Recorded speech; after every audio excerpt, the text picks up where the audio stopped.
പറയാനുള്ളതെല്ലാം പറയേണ്ടവരോട് പറഞ്ഞ് ഈ ഭൂമിയിൽ ജീവിച്ചു മരിച്ചവർ ഉണ്ടാകുമോ? ഉണ്ടാകാൻ സാധ്യതയില്ലല്ലേ. ജനിച്ച നിമിഷം മുതൽ പിച്ചുവെക്കുന്ന കാലുകൾക്ക് കൂട്ടുനടന്ന് നമ്മുടെ സ്വപ്നങ്ങൾക്ക് കാവലാളാകുന്ന മാതാപിതാക്കളോട്, ഹൃദയം പകുത്ത പ്രണയത്തോട്, ഇടവഴിയിൽ കണ്ടുമറക്കുന്ന അപരിചിതനോട് വരെ എന്തെല്ലാമോ നമ്മൾ പറയാൻ ബാക്കി വെക്കാറുണ്ട്.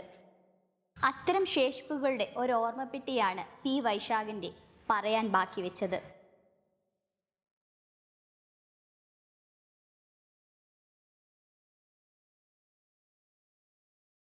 ആദ്യമുണ്ടാക്കിയ അമർഷത്തിൻ്റെ കാറ്റിൽ കരുണയുടെ പൂക്കൾ വിരിയിച്ചു നീട്ടിയ സഹായഹസ്തം കാണാതെ പോയ സഹയാത്രികൻ മുതൽ വിഷ്ണു അച്ഛനോടും ആ 6ാം ക്ലാസ്സുകാരനോട് പറയാതെ മടങ്ങിയ അപ്പൂപ്പനും പറയാൻ ബാക്കി വെച്ചത്, പിന്നെ ലേഖയും കണ്ണനും വിദ്യയും ഒക്കെ നമ്മോട് പറയാതെ പറയുന്നത്.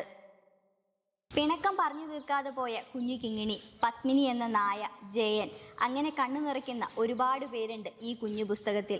ഒരു സാഹിത്യത്തിൻ്റെയും ഉപമയുടെയും കൂട്ടില്ലാതെ നമ്മുടെ ഹൃദയത്തിലേക്ക് കയറി വരുന്നവർ. അവരെല്ലാവരും നിങ്ങളുടെ മനസ്സ് നിറയ്ക്കും, ചിലരെങ്കിലും നിങ്ങളുടെ കണ്ണും നിറയ്ക്കും. പിന്നെ കുറച്ചു ദിവസത്തേക്കെങ്കിലും അവർ നിങ്ങളുടെ കൂടെ കൂടും, ഇതെൻ്റെ ഉറപ്പ്. ഇനിയും ഒത്തിരി പറയാൻ ബാക്കിയാണ്, അത് സ്നേഹപൂർവ്വം ഞാനും ബാക്കി വയ്ക്കുന്നു.